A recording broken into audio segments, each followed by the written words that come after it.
নমস্কার। আজকে আমরা একটা খুব জরুরি বিষয় নিয়ে কথা বলবো। শিক্ষা অধিকার আইন বা আরটিই অ্যাক্টের একটা নতুন সংশোধনী বিল আনা হয়েছে, যেটা হাজার হাজার শিক্ষকের জীবন, তাদের চাকরি এগুলোর ওপর সরাসরি প্রভাব ফেলবে। চলুন গভীরে গিয়ে দেখি ঠিক কি আছে এই বিলের মধ্যে। আর এই বিলটা নিয়ে সবচেয়ে বড় যে প্রশ্নটা ঘুরছে সেটা হলো যে হাজার হাজার শিক্ষক এতদিন ধরে তাদের চাকরির স্থায়িত্ব নিয়ে একটা অনিশ্চয়তার মধ্যে ছিলেন, তাদের চাকরি কি এবার সত্যিই সুরক্ষিত হতে চলেছে? ঠিক এই প্রশ্নটার উত্তর দেওয়ার জন্যই কিন্তু এই বিলটা আনা হয়েছে। পুরো বিষয়টা যাতে আমরা খুব সহজে বুঝতে পারি, তাই কয়েকটা ধাপে এগোব।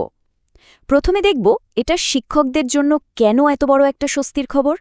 তারপর জানব আসল সমস্যাটা ঠিক কোথায় ছিল, নতুন বিল কিভাবে তার সমাধান করছে, আইনের ঠিক কোন কোন জায়গাগুলো বদলাচ্ছে। একটা খুব গুরুত্বপূর্ণ শব্দ, ভবিষ্যৎমুখী প্রভাব বা প্রসপেক্টিভ এফেক্ট, সেটা কি, আর সবশেষে এই সবকিছুর চূড়ান্ত মানেটা কি দাঁড়াচ্ছে। তাহলে চলুন শুরু করা যাক প্রথম পয়েন্টটা দিয়েই। এই বিলটা যে কর্মরত শিক্ষকদের জন্য একটা বিরাট স্বস্তির খবর, তাতে কোনো সন্দেহ নেই। অনেকেই কিন্তু বহুদিন ধরে ঠিক এটারই অপেক্ষা করছিলেন। আসল খবরটা হলো সরকার শিক্ষা অধিকার আইন মানে আরটিই অ্যাক্ট 2009-কে বদলানোর জন্য সংসদে একটা নতুন বিল এনেছে। এর মূল উদ্দেশ্য হল কর্মরত শিক্ষকদের চাকরিকে সুরক্ষা দেওয়া। শুধু তাই নয়, তাদের প্রমোশন, সিনিয়রিটি এই সব বিষয়গুলো যাতে সুরক্ষিত থাকে সেটাও নিশ্চিত করা। কিন্তু প্রশ্ন হল, হঠাৎ করে এই বিল আনার দরকার পড়ল কেন? আসল সমস্যাটা কোথায় ছিল?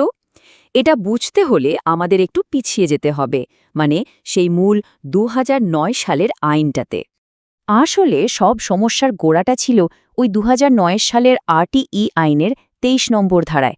ওই ধারাতে বলা হয়েছিল যে চাকরিতে বহাল থাকতে হলে সব শিক্ষককে সরকারের ঠিক করে দেওয়া কিছু মিনিমাম কোয়ালিফিকেশন বা ন্যূনতম যোগ্যতা একটা নির্দিষ্ট সময়ের মধ্যে অর্জন করতেই হবে। আর এর ফলে শিক্ষকদের ওপর চোখ চাপ তৈরি হয়।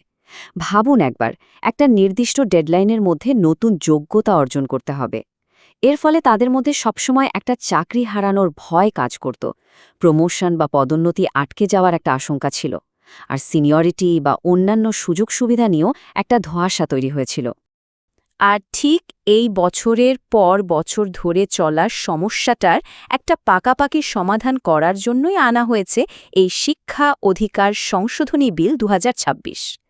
এই বিলটা কিন্তু পুরো আইনটাকে নতুন করে লিখছে না, বরং খুব স্মার্টলি শুধু ওই প্রবলেম্যাটিক 23 নম্বর ধারাতেই কিছু বদল আনছে। যে শর্তগুলো সমস্যা তৈরি করছিল সেগুলোকে বাদ দেয়া হচ্ছে, আর তার বদলে শিক্ষকদের অধিকার রক্ষা করার জন্য নতুন কিছু সুরক্ষামূলক উপধারা বা সাবসেকশন যোগ করা হচ্ছে। বেশ, এবার আসা যাক একদম আসল কথায়, মানে এই আলোচনার সবচেয়ে গুরুত্বপূর্ণ অংশে। এই আইনে ঠিক কি কি বদল আনা হচ্ছে আর তার মানেটাই বাকি। এই যে নতুন উপধারা 4, এটাই কিন্তু এই পুরো বিলের হার্ট বলতে পারেন। এখানে একদম পরিষ্কার করে বলা হচ্ছে যে সমস্ত শিক্ষক এই আইনটা চালু হওয়ার আগে থেকে চাকরিতে আছেন, তাদেরকে চাকরিতে থাকা, প্রমোশন পাওয়া বা সিনিয়রিটির জন্য নতুন করে কোনো অতিরিক্ত যোগ্যতা অর্জন করতে হবে না। এই আইনি ভাষার সোজা মানে হল পুরনো শিক্ষকদের চাকরি একদম সুরক্ষিত। তাদের প্রমোশন, সিনিয়রিটি বা রিটায়ারমেন্টের পর যে টাকা পয়সা পাওয়ার কথা, এই কোনো কিছুই নতুন যোগ্যতার নিয়মের জন্য আটকে থাকবে না। এবার দেখুন উপধারা 5। এখানে একটা শব্দ আছে যেটা খুব খুব জরুরি, প্রসপেক্টিভলি, বা সোজা বাংলায় বললে ভবিষ্যৎমুখী।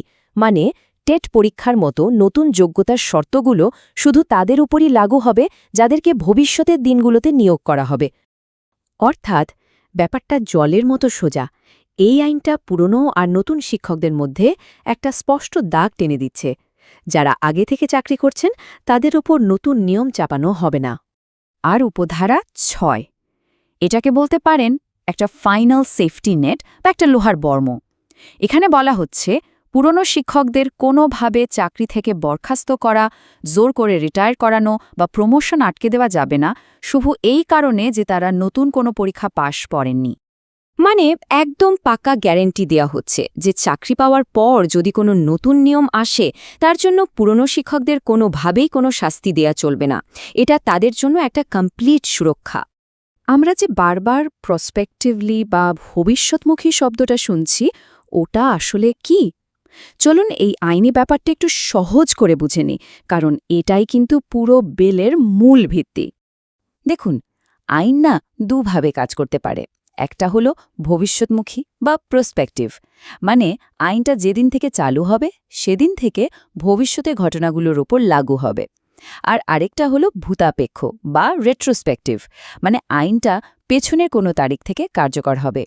এই নতুন বিলটা পরিষ্কার করে বলে দিচ্ছে যে এর প্রভাব হবে ভবিষ্যৎমুখী, মানে পুরনো কোনো কিছুকে এটা ঘাটাবে না। আর এই ছবিটা দেখুন, কি সুন্দরভাবে ব্যাপারটা বুঝিয়ে দেওয়া হয়েছে। 2026 সালটা যেন একটা দাগ টেনে দিচ্ছে।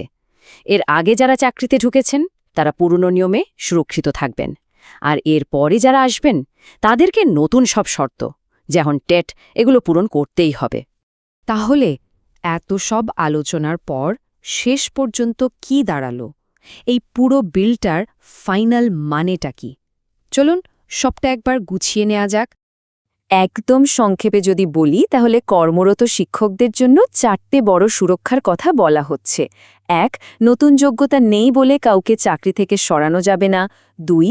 চাকরির শর্তগুলো এমনভাবে বদলানো যাবে না যাতে তাদের অসুবিধা হয়। 3. প্রমোশন আর সিনিয়রিটি সুরক্ষিত থাকবে। আর 4. সরকার ট্রেনিং দিতে পারে, কিন্তু সেই ট্রেনিং না করলে চাকরি চলে যাবে, এমনটা হবে না।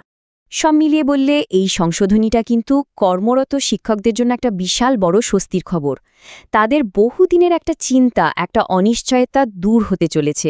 এটা তাদের একটা আইনি সুরক্ষা দিচ্ছে। তবে শেষে একটা প্রশ্ন কিন্তু থেকেই যায়। শিক্ষকদের এই সুরক্ষা দেওয়াটা যেমন জরুরি, তেমনি শিক্ষার গুণমান বাড়ানোটাও তো দরকার। এখন প্রশ্ন হলো, এই দুটো জিনিস কি ভবিষ্যতে হাতে হাত রেখে একসাথে চলতে পারবে? এটা কিন্তু ভাবার মতো একটা বিষয়।